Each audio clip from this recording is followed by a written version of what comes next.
வணக்கம். சுப்ரீம் செய்திகளுக்காக இரா செல்வமணி. இன்றைய முதன்மை செய்திகள்.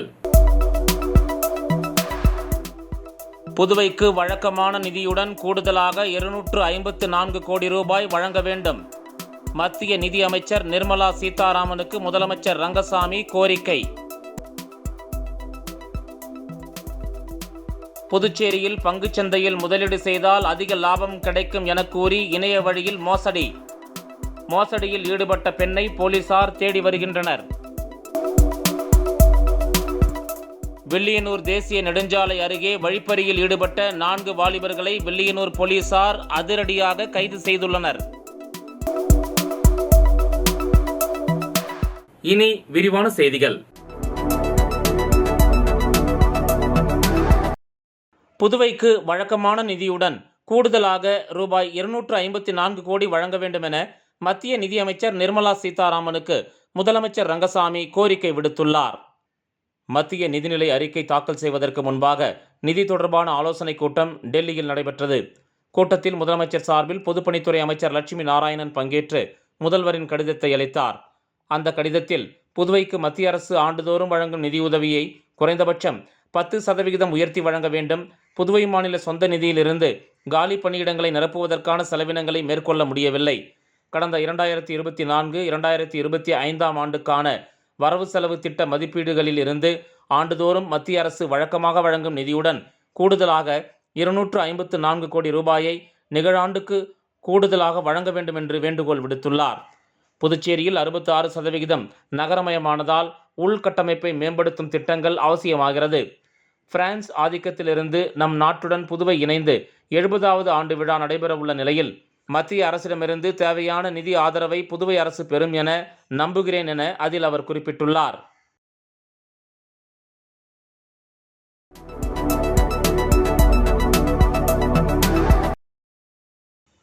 புதுச்சேரியில் பங்குச்சந்தையில் முதலீடு செய்தால் அதிக லாபம் கிடைக்கும் என கூறி இணைய வழியில் ரூபாய் 5.23 லட்சம் மோசடியில் ஈடுபட்ட பெண்ணை போலீசார் தேடி வருகின்றனர். புதுச்சேரி கருவடிக்குப்பம் பகுதியைச் சேர்ந்தவர் மணிகண்டன். இவரது கைபேசிக்கு பெண் ஒருவர் தொடர்பு கொண்டு பங்குச்சந்தையில் இணைய வழியில் முதலீடு செய்தால் அதிக லாபம் கிடைக்கும் என கூறியுள்ளார். அந்த பெண் அடிக்கடி தொடர்பு கொண்டு முதலீடு செய்ய வற்புறுத்தியதால் மணிகண்டனும் முதலீடு செய்துள்ளார். பல தவணைகளில் மொத்தம் ரூபாய் 5.23 லட்சம் முதலீடு செய்த நிலையில் அதற்கான லாபத்தை அவரால் எடுக்க முடியவில்லை. மேலும் முதலீடு செய்த பணத்தையும் அவரால் எடுக்க முடியவில்லை. இதனால்தான் தான் ஏமாற்றப்பட்டதை உணர்ந்த மணிகண்டன் புதுச்சேரி கோரிமேடு பகுதியில் உள்ள இணையவழி குற்றப்பிரிவில் புகார் அளித்தார். அதன்படி போலீசார் வழக்கு பதிந்து விசாரணை மேற்கொண்டு வருகின்றனர்.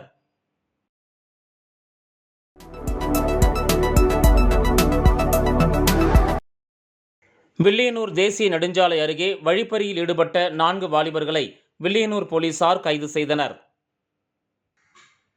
புதுச்சேரி வில்லியனூர் காவல் நிலையத்திற்கு உட்பட்ட பகுதிகளில் மேற்கு காவல் கண்காணிப்பாளர் வம்சித ரெட்டி அவர்களின் உத்தரவின் பேரில் இரவு நேரங்களில் குற்றச்சம்பவங்களை தடுப்பதற்காக பல்வேறு பாதுகாப்பு நடவடிக்கைகளை மேற்கொண்டு வருகின்றனர்.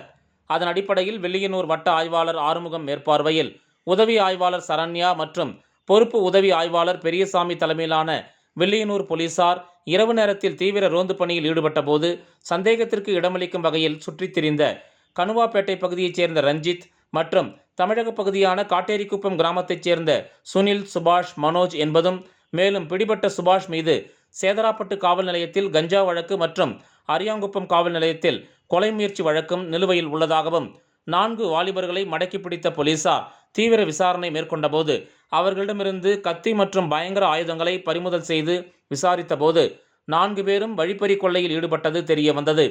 அதனைத் தொடர்ந்து விசாரணை மேற்கொண்ட காவல்துறையினர் 4 பேர் மீதும் வழக்கு பதிவு செய்து கோர்ட்டில் ஆஜர்படுத்தி சிறையில் அடைத்தனர்.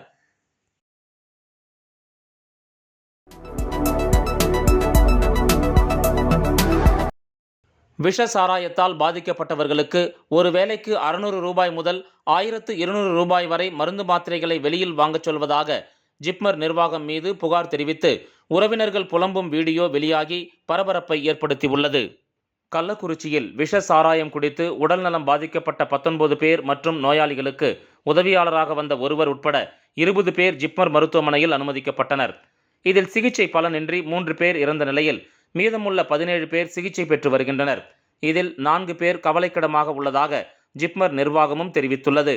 இந்த நிலையில் நோயாளிகளுக்கு ஒரு வேளைக்கு 600 ரூபாய் முதல் 1200 ரூபாய் வரை மாத்திரை மருந்துகளை ஜிப்மர் மருத்துவர்கள் வெளியில் வாங்கச் சொல்லி வருவதாக பாதிக்கப்பட்டவர்களின் உறவினர்கள் கண்ணீர் மல்க தெரிவித்துள்ளனர்.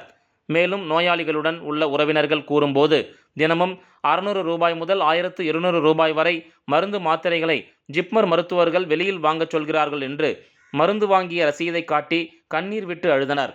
அது மட்டுமல்லாமல் எப்பொழுது மருந்து மாத்திரை கேட்கிறார்கள் என்றே தெரியவில்லை, கையிலே பணம் வைத்துக் கொண்டே இருக்க வேண்டிய சூழ்நிலை உள்ளது என்று வேதனை தெரிவித்தனர்.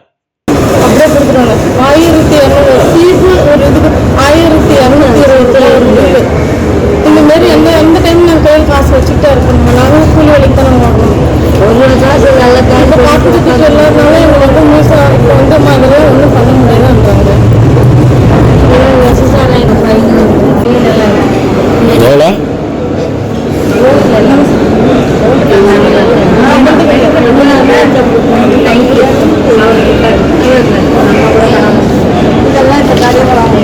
இப்போ கடையில் வாங்குதா?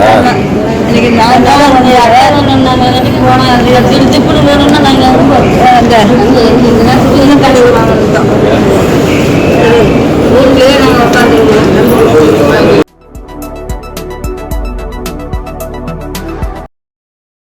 பள்ளிப்புதுப்பட்டு கிராமத்தில் அமைந்துள்ள அருள்மிகு திரௌபதியம்மன் ஆலயத்தில் தீமிதி திருவிழா சிறப்பாக நடைபெற்றது. புதுவை நட்டப்பாக்கம் அருகில் உள்ள தமிழக பகுதியான பள்ளிப்புதுப்பட்டு கிராமத்தில் அமைந்துள்ள அருள்மிகு ஸ்ரீ திரௌபதியம்மன் ஆலயத்தில் வைகாசி 31ஆம் தேதி கொடியேற்றத்துடன் திருவிழா தொடங்கியது. தினமும் அம்மனுக்கு அபிஷேக ஆராதனைகள் செய்யப்பட்டு இரவு பகவான் கிருஷ்ணர், அர்ச்சுனன், திரௌபதியம்மன் சிறப்பு மின் அலங்காரத்தில் வீதி உலா நடைபெற்றது. கடந்த புதன்கிழமை பக்காசுரனுக்கு சோறு போடுதல், அர்ச்சுனன், திரௌபதியம்மன் திருக்கல்யாணம் ஆகியன நடைபெற்றது. நேற்று பஞ்ச பாண்டவர்களுடன் படுகளம் போடுதல் நிகழ்வு நடைபெற்றது. மாலை 6 மணிக்கு கரக புறப்பாடு நடைபெற்று தீமிதி திருவிழா சிறப்பாக நடைபெற்றது. இந்த நிகழ்ச்சியில் திரளான பக்தர்கள் கலந்து கொண்டு தீமிதித்து தங்கள் நேர்த்தி கடனை செலுத்தினர். பகவான் கிருஷ்ணர், அர்ச்சுனன், திரௌபதியம்மன் சிறப்பு அலங்காரத்தில் பவனி வந்தனர். இன்று மஞ்சள் நீர் உற்சவம் நடைபெற்றது. இவ்விழாவிற்கான ஏற்பாடுகளை கோயில் அறங்காவல் குழுவினர் மற்றும் பொதுமக்கள் செய்திருந்தனர்.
விளம்பர இடைவேளைக்கு பிறகு செய்திகள் தொடரும்.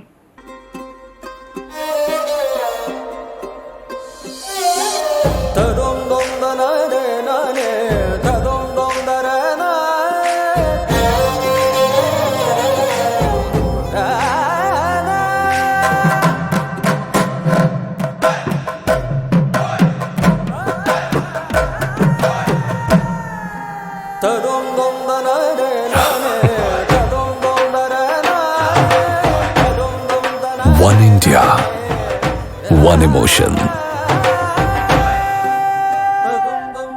Weddings by Jose Alucas. செய்திகள் தொடர்கின்றன.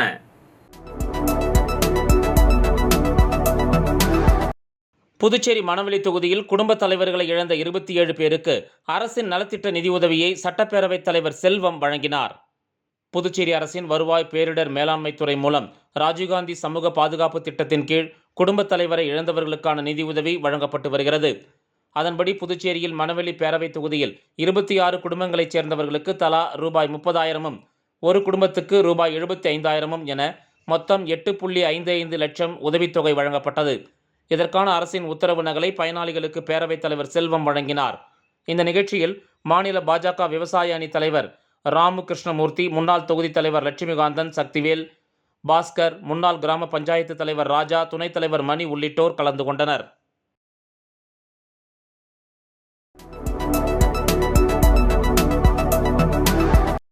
பஞ்சாப் மாநிலத்தில் தேசிய அளவில் நடைபெற்ற ஜூனியர் பிரிவுகளுக்கான வலுதூக்கும் போட்டியில் புதுச்சேரியைச் சேர்ந்த மாணவர் பிரஜன் ராஜ் வெள்ளிப்பதக்கம் பெற்று பெருமை சேர்த்துள்ளார். பஞ்சாப் மாநிலம் பட்டேலா பகுதியில் கடந்த 16ஆம் தேதி முதல் 21ஆம் தேதி வரை அகில இந்திய சப் ஜூனியர் பிரிவுகளுக்கான வலுதூக்கும் போட்டி நடைபெற்றது.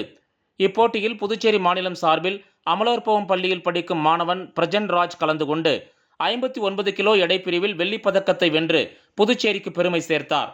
இந்நிலையில் டே பிரேக்கர் ஜிம்மில் பயிற்சி பெற்ற வெள்ளிப்பதக்கம் வென்ற மாணவன் பிரஜன் ராஜ் புதுச்சேரிக்கு வந்த நிலையில் அவருக்கு மாலை மற்றும் சால்வை அணிவித்து இனிப்புகளை ஊட்டி உற்சாகமாக வரவேற்பு அளித்தனர்.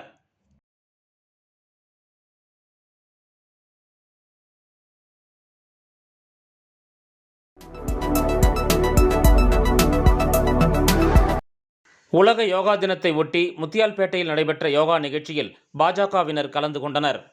உலக யோகா தினம் ஆண்டுதோறும் கடைபிடிக்கப்பட்டு வருகிறது. அந்த வகையில் பாரதிய ஜனதா கட்சியின் சார்பாக முத்தியால்பேட்டை பெருந்தலைவர் காமராஜர் அரசு ஆண்கள் மேல்நிலைப் பள்ளியில் பாரதிய ஜனதா நகர மாவட்ட பொதுச் செயலாளர் செந்தில்குமரன் தலைமையில் யோகா பயிற்சி நடைபெற்றது.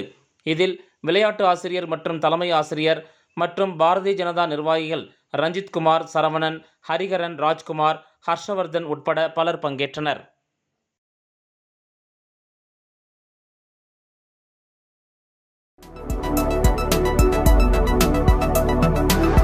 புதுச்சேரி முதலியார்பேட்டை தொகுதி பாஜக சார்பில் ஷியாம் பிரசாத் முகர்ஜியின் நினைவு தினம் அனுசரிக்கப்பட்டது. புதுச்சேரி முதலியார்பேட்டை தொகுதி பாரதிய ஜனதா கட்சியின் சார்பில் தொகுதி தலைவர் விஜயகுமார் தலைமையில் Mudaliarpet post office, MLA office, Nainar மண்டபம் ஆட்டோ ஸ்டாண்ட், பிரியதர்ஷினி நகர் அமைந்துள்ள கட்சி அலுவலகத்தில் டாக்டர் ஷியாம் பிரசாத் முகர்ஜி அவர்களின் நினைவு நாளை முன்னிட்டு அவரின் திருவுருவப் படத்திற்கு மலர் தூவி அஞ்சலி செலுத்தினர்.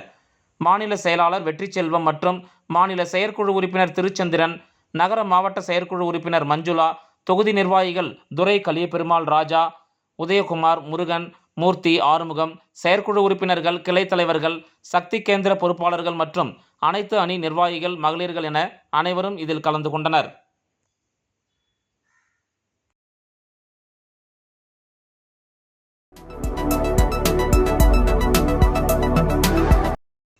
பாரதிய ஜனசங்கத்தின் நிறுவனர் டாக்டர் ஷியாம் பிரசாத் முகர்ஜி நினைவு தினம் ஊசுடு தொகுதியில் பாஜக சட்டமன்ற உறுப்பினர் அலுவலகத்தில் நடைபெற்றது.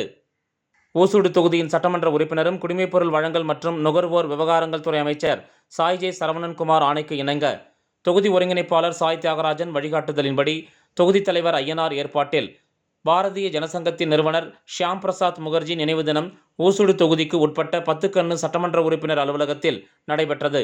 பாரதிய ஜனதா கட்சியின் தாய் இயக்கமாக இருந்தது பாரதிய ஜனசங்கம். இந்த சங்கத்தை நிறுவியவர் ஷியாம் பிரசாத் முகர்ஜி. அவரது நினைவு தினம் இன்று பாஜகவினரால் அனுசரிக்கப்பட்டது.